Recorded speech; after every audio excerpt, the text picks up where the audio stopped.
ગુજરાતના 17,000 વ્યાજબી ભાવના દુકાનદારોને વિનંતી સાથે જણાવું છું કે આજરોજ સરકાર સાથે આપણા પ્રશ્નોની ચર્ચા માટે આમંત્રણ આવ્યું હતું.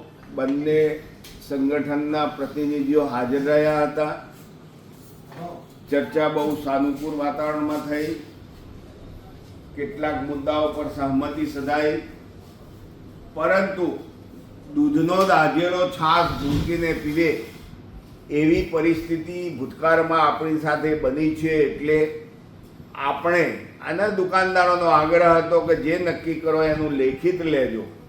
એ મુદ્દાના આધાર બનાવી આપણે અગ્ર સચિવ Shri food and civil supply પાસે થયેલી કાર્યવાહીની અને પોઝિટિવતાની લેખિત માગણી કરતા સચિવશ્રી લેખિત ન આપી શકાય એમ કહ્યું.